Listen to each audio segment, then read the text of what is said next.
I've had a student in my office that says, Mr. Allen, I'm 5 days clean. I've been clean for 5 days. And I said, you know, sweetheart, today is number 6 and I love you to death. We're going to take it one day at a time.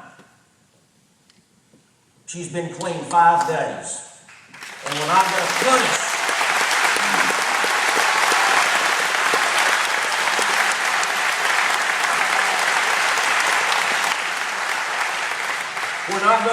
We're not going to judge, and we're not going to shun this person. You don't know who it is, and I'm not going to tell you, but she knows I love her. Today's day 7 is what I told her. Yesterday was day 6, today is day 7. And I'm praying for you.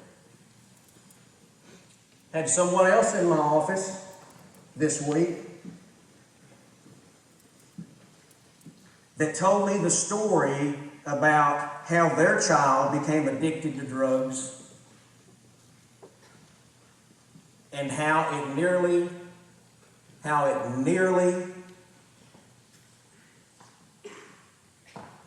tore an entire family apart, and how it created such an atmosphere in the home that it took so much to get this family back together.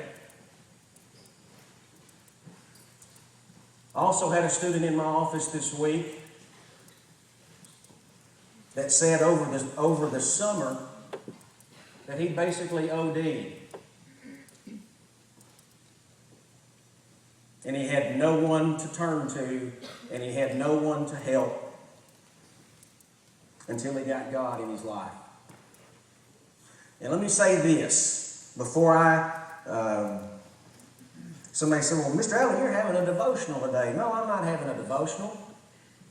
Because I can tell you what else. I brought a student into my office that's a Hindu. Good friend of mine, respect him. And I said, what happens when you struggle? He said, I pray to the God I believe in. Good for you. If you're a Muslim, you've got people that you can pray to. If you're a non-believer, guess what?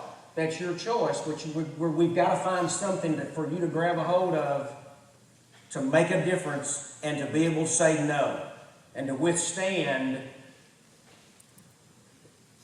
the pressures that you face. You have to. But I'm going to talk about what I believe in, but I'm okay with what you believe in. Is everybody okay with that? Raise your hand if you're okay with that.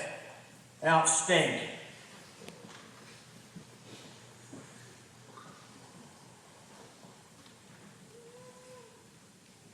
I go back to how I have failed you. And I go back to thinking, what could I have done different?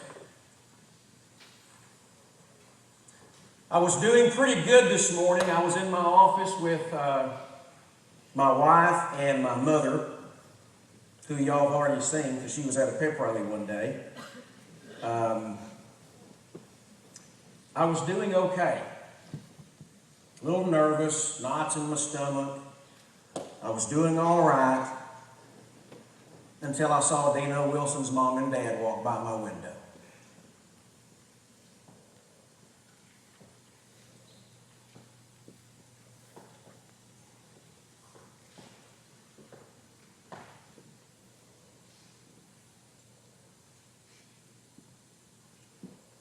What if I'd have done this 5 years ago?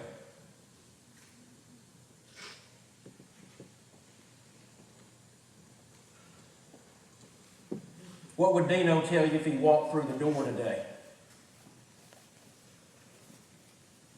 What would he tell you? Pay attention and listen.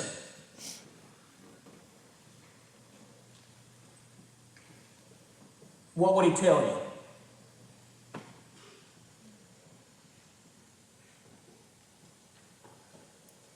You think about that young man and him having that accident, nearly losing his leg, and the pain medications that he was given over and over and over and over again.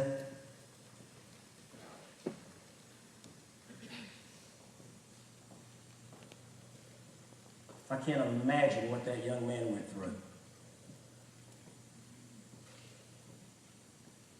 Cannot imagine.